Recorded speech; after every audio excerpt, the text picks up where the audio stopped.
excuse for a certain kind of snobism. In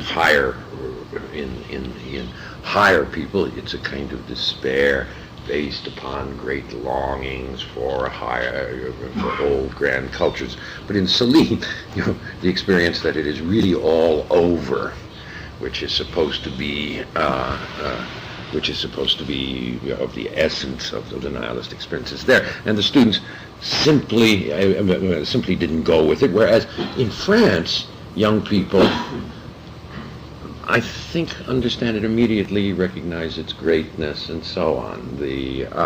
And I attribute this something to kind of real American belief in happiness, the right to happiness, that things will work out, and that all this high intellectual criticism that comes from Europe is simply a way to make our life better. I was thinking of all the supposed Woody Allen claims he saw a book in a bookstore saying the categorical imperative and 6 ways to make it work for you. And that's an American, and it's in some sense nihilism, for the greater fulfillment of your life, where you can imagine self-help books of that kind. That it is. It is extremely alien, but at the same time, there is no doubt that the teaching itself has enormous effects on America. On the one hand, and at the same time, it is descriptive of something that's going on in in the souls of Americans, American young people, but without a prise de conscience, without being fully conscious of it.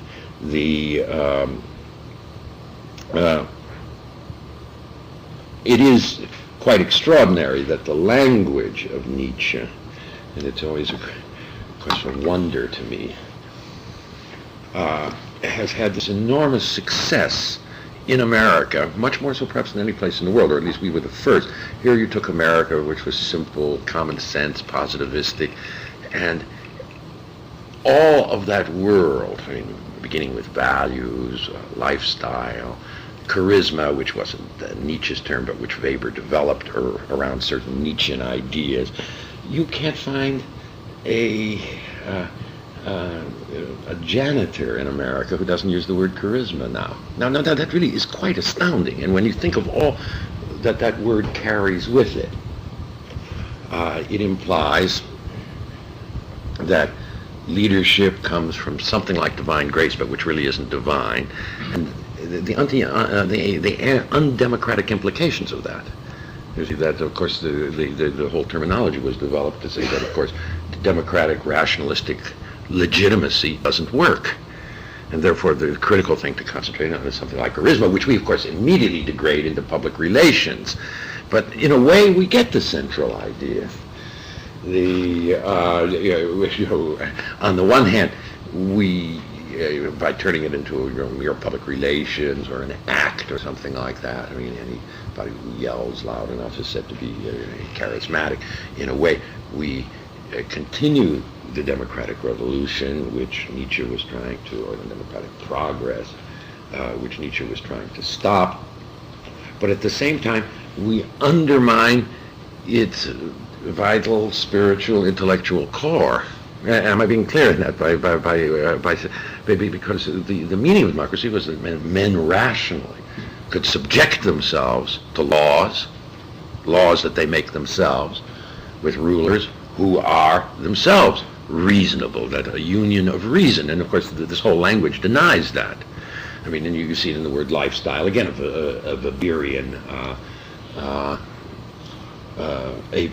Weberian notion, which came from Nietzsche, that of course the good way of life is not what one seeks, because there is no such thing as the good way of life.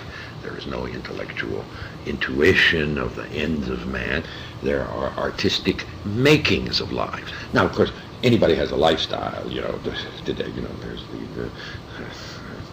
well, I don't have to go through the different varieties. There are as many as quirks or perversions of people, but again, the crucial point is gotten that quest, sort of a philosophical, rational quest for the right way to live is not necessary, but what it is a kind of expression of artistic forming of the unconscious drives. I am still so astounded by, as I say, the degree of success of this dark German side of the soul, which was as alien as anything could be, to American directness, empiricism, common sense, how it captured America. Now, it had to respond to something in our souls, and it's really worth reflecting on. But I was with a taxi driver in Atlanta. In the sense I was driving in his cab, and he told me he'd just gotten out of prison and he had gotten in contact with himself. Again, that language, the language of the self, again, which is essentially Nietzschean in character. He got in contact with himself, and he'd done all kinds of therapy. And I said, well, what kind of therapy did you do? He said, well, I did depth psychology, transactional analysis, but what I liked best of all was Gestalt. Now, if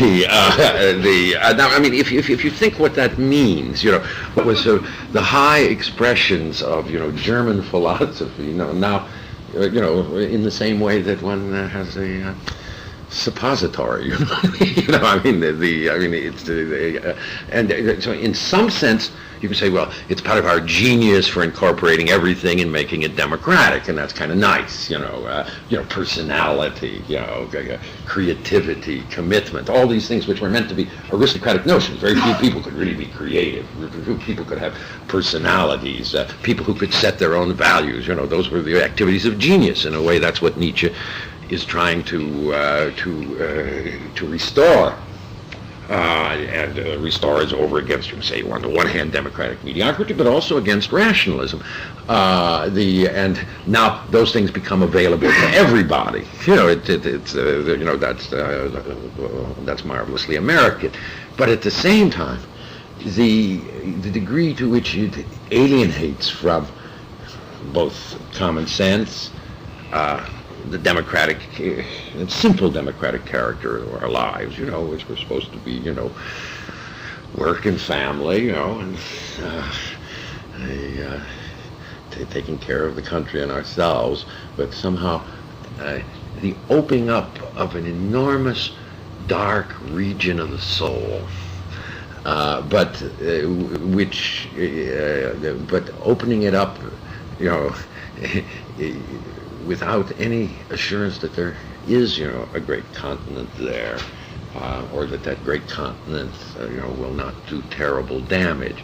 It's that as I say, easygoing, happy. Nihilism for Americans would be connected with the right to happiness, as I suggested. That's the whole mood of nihilism, and it is a mood.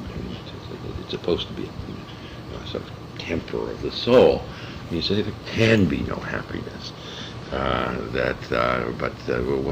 What they do is they take the despair and then say we'll cure it by a therapy.